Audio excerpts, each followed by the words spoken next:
Hello there guys, and welcome back to Rebuilding Histon. And in today's episode we've got a away match against Kettering, who are the league favourites, or the season preview favourites for this to win this actual league. Before we get into that match, we're going to take you through what's been happening since you were last with us, which was the 3-0 win on the opening day of the season against Banbury.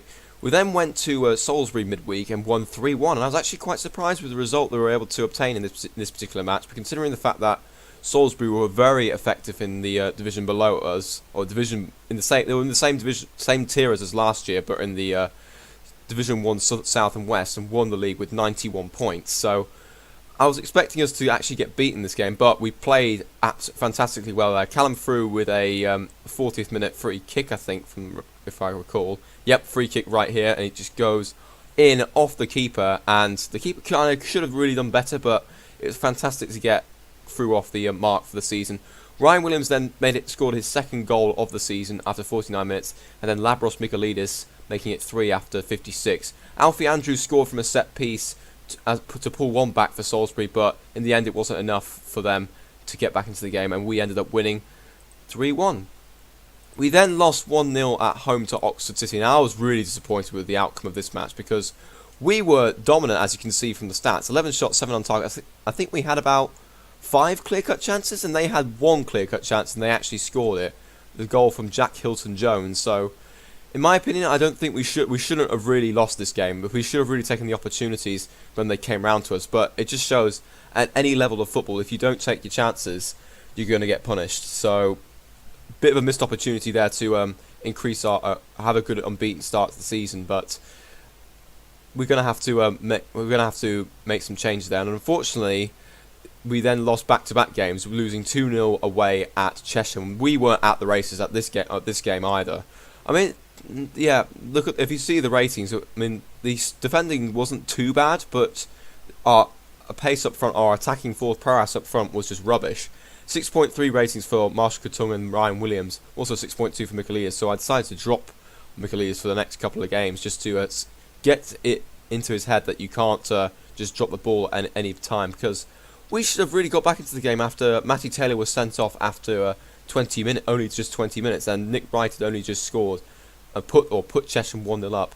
Then Ryan McLean made it 2-0 after 59 minutes, and we just didn't really get anything in the game. We had 4 shots, 2 on target, weren't really any good chances for us in the end. So it was a defeat against arguably one of the better sides in the league. And we then we ended the losing streak though with a 2-2 draw against Basingstoke, where once again we went 1-0 down. George Hallahan with the goal after 33 minutes.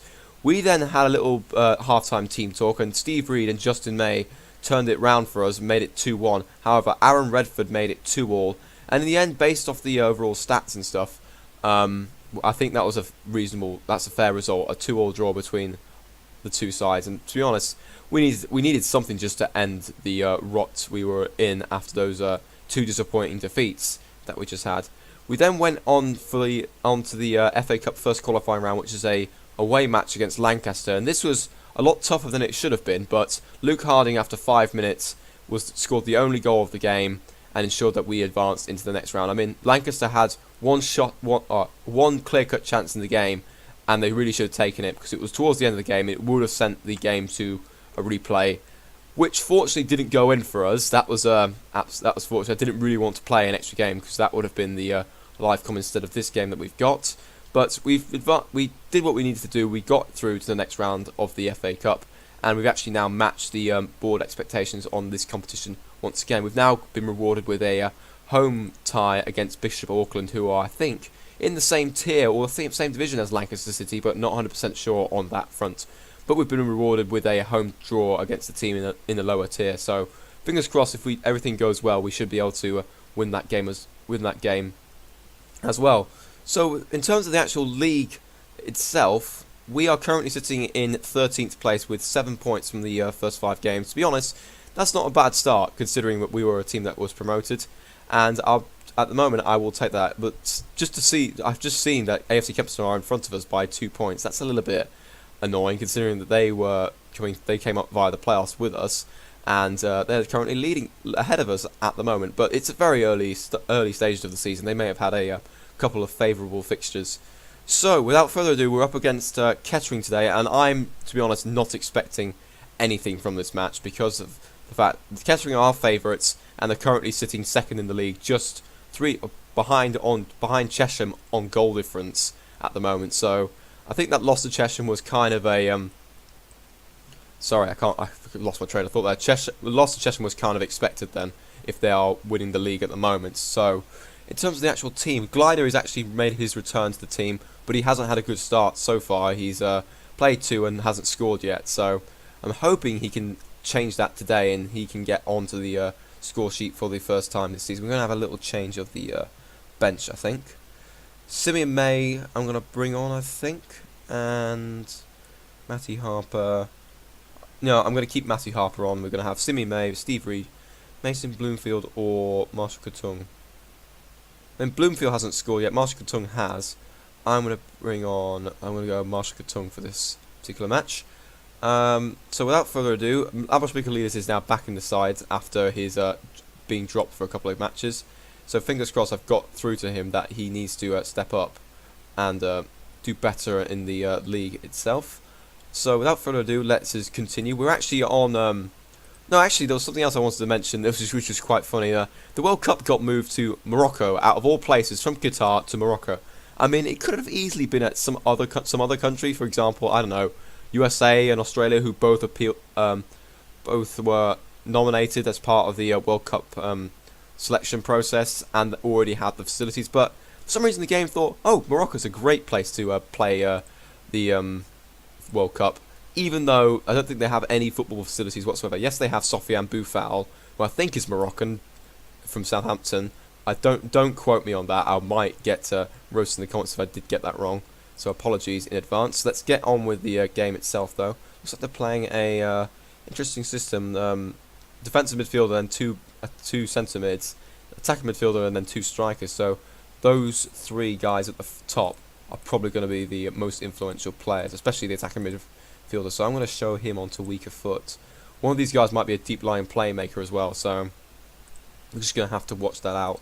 And we want to try and get some passion into the team here and possibly cause a shock in this particular match, because I'm not expecting anything, as I mentioned before. Let's just hope and pray that we can get something. If we get a draw out of this, I'll take that. But let's see how we go as we get underway in Kettering, as we set off for Game 6 of the season. As Lancaster tries to get onto the end of a ball, but it's cut out, and that's the end of the highlights. Right, Moore with a throw-in out towards their right midfielder, I think, or striker. But here's Margits. It's cut out by Uxbridge. Well done there. But Davidson's cleared it back to Bangura. Don't know how to pronounce that name. Here's Lancaster, though, and he's shot over the bar. That was a big chance for Kettering to go 1-0 up there. We were quite lucky to get away with that. Another highlight here. Davidson throws it straight to the Kettering left back, and we've given it straight back to them again. Here's Margits on the run. He's going to take a shot, but saved by Bills there, and that's their second clear-cut chance of the game. We haven't had a shot yet. That's how poor we've been playing right now, but I was kind of expecting this at the moment. But can we get something on the break here? Here's Williams on the left-hand side. Tries to get past their right back, but looks like their 2 strikers are clean through on goal, but they are offside. So bit fortunate again there, but that's the second clear-cut chance that they've had in the game, and it looks like there might be more, as Uxbridge has made a mistake, and it's 1-0 Kettering. I knew it was coming from a mile away. They've been so good so far, Kettering, and we're now 1-0 down. Okay, here is the highlights. So, looks like we had the ball there, but Uxbridge just missed the... Uxbridge missed the header, and Lancaster then profited from the mistake, and we're now 1-0 down, as I mentioned before. We're now going to have to be a little bit more attacking here, as Uxbridge's rating has taken a hit because of that mistake that he did. It is half time now. Look at this. Quite a lot of the players are struggling in terms of condition at the moment. There are a lot of people below 80% right now, so we might have to make a change at half time. Glider's only on a 6.2, so he's been really disappointing so far this season. This is not good at the moment. Do that. I'm going to do that and see what happens. Yeah, there we go. Let's see if we probably need to make a change here. I think if Glider doesn't carry on, doesn't change anything in the game, then I will bring on Marshall Katung at about 50 minutes or so. But anyways, let's get on with the second half, and hopefully we can do a smash and grab or something like that in this second half. As Frew has the ball, he's closed down by 2 players. Davidson out to Glider, possible chance here. Ryan Williams takes a shot. That's our second shot of the game, or third shot of the game apparently, and it's just wide of the mark. Right, free kick for Kettering. It's gone back to Baker. Here's Moore on this right hand side. Puts the ball in towards Lancaster, but Utteridge has had a massive howler, and that's another mistake, and he's conceded a penalty. And we're now probably going to go 2-0 down. I'm probably going to take off Utteridge because of this.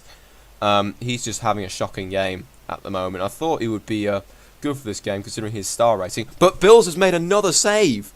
That's his second penalty save of the season. That's absolutely amazing. That's 2 consecutive live comms where we've conceded a penalty and the keeper's managed to save both of them. So let's actually make a change right now. The annoying thing is that what's his face? Utteridge has got. I might put Osifua into the centre back position, bring on Matty Harper, and I'm also going to bring on Marshall Katung for Glider, and I'm going to go for that. Let's see if that makes a difference there. But amazing stuff right now. The fact that we've managed to save 2 penalties already this season in the space of 6 matches, absolutely amazing. He just saved what's his face? Saved Utteridge's blushers there, but he's off the pitch now, and hopefully we can not concede any more silly chances that could come Kettering's way. As at the moment we're currently dropped down to 14th, which isn't too bad at the moment. But as long as we don't drop into that relegation fight, it'll be absolutely fine. Here's Sokeland, probably obviously a different Sokeland to our one. But here's Lancaster to Margets, back to Copperthwaite. He might look out for the left back here. He's gone backwards though. He's back to the substitute Fairclough, up to Margates, up to Askew. He's got a ball into the box, and Margates has scored. He's made up for his missed penalty, and he's made it 2-0 to Kettering. And as it stands, Kettering are now going to the top of the league as it stands. So it was a nice ball out towards Askew, and Margates playing. It was a 1-2 actually, and Margates with a great header into the right hand corner of the net, and we are in trouble to say the least. Right, another substitution. We're going to bring off Michaelidis again and bring on Steve Reed to see if we can grab a consolation goal or something to salvage from this game. Also going to go on overload. I think that'll be. I don't care at the moment, to be honest, because we've got to attack if we're going to get a goal or anything at the moment. Highlight here: Baker with the free kick / throw into Sokeland, back to Baker, Bangura, Fairclough, a ball up towards Lancaster. He looks like he's going to have another shot, but it's a tame effort, and it's straight into the hands of Bills. So we got again a little bit lucky. That's their 5th clear-cut chance of the game. It's clear to see that they're the much better team in this game. Ball in towards Margets, and he's now got his 2nd goal of the game, his 2nd goal of the season as well at 81st minute, and it's now 3-0. This is a complete contrast to the last game. I thought the penalty save would have been a momentum swinger, but it doesn't look like it is, and we've conceded again. So it's really something we need to work on this defence. We might have to bring in another centre-back here at this rate, because Sifua's not had a good game. Carilla's not had a good game at left back. We might have to make some changes for the next game. Here's Reed on this right hand side. Puts the ball in towards May. It's a bit too long for the strikers. As Carilla puts the ball in towards the 2 strikers, but we can't get on the end of it. Here's Fairclough. Ball to Bangura, who plays it up to Margates, who's on a hat trick at the moment. But we've won it back though. Here's Frew, back to May. Puts a ball towards Marsh Katung. He might have a chance in the game, and he's just shot it wide. That was a real chance, I think. If he'd gone a little bit closer and taken a little bit more time, then he would have had a chance there to pull one back at least. But it looks like, as we've got 1 minute left of injury time, we're going to be we're not going to score today. But looks like we might actually. Reed with a ball into the box here. Williams has actually put the ball in the back of the net, and that's his 3rd goal of the season. We have pulled a consolation back with 10 seconds of the game remaining. So nothing. That was good. That's good play from Reed there. I might actually give him a start next time, because Michaelidis has not really been doing it since the Salisbury match. So Reed's going to get into the starting 11 in the next game, whoever that is against. I think that's against Frome, who are near the bottom of the league, and I'll target that as a must-win. As the game ends right now, it's a 3-1 defeat. We were outclassed in that game, to be honest. I mean, some of our guys were underperformed. For example, Usridge, Osifua as well, and Carrillo. But in the end, they had a much better side than us in general, and there's a reason why they're currently top of the league with 5 wins and 1 defeat. So yeah, we just have to move on and try and win the next one. Okay, so in terms of what game we should play next time, I'm thinking either the AFC Kempston game or this Poole game, but it depends what happens in this FA Cup match. If we get a good draw, if we get through this match against Bishop Auckland and we get a nice draw against like a higher division opponent, or a pretty close draw where we could get through into the next round, we might do that game instead. So it could be any one of these games from Poole, AFC Kempston, or even Weymouth away. It just depends on how the fixtures fall in the end. But yes, we've got a couple of big games when it comes to the actual league, with Frome at home and Dunstable away, who are both currently behind us in the league. So I'm going to target those as must win. And then we've got Cinderford who are sitting mid-table, Merthyr Town, who are currently in the playoffs, and then Poole are just outside the playoffs, and of course AFC Kempston are currently ahead of us in the league right now. So fortunately we weren't able to get the shock result that I was hoping for, but I'm hoping off camera we'll be able to get back to winning ways as soon as possible, because we haven't won in the league for 4 games now, and we kind of need to get to end that run if we want to improve our league position as it stands, and not get dragged into a surprising relegation battle, which I'm not looking forward to. So hope you guys enjoyed this episode despite the results. If you did, please leave a like, comment, subscribe. Also comment to see if there's anything I could do to improve the overall series, etc. And I'll see you for the next game, which will probably be one of these games at the end of September or the start of October. Depends on what happens with regards to the FA Cup. So until then, guys, I will see you later.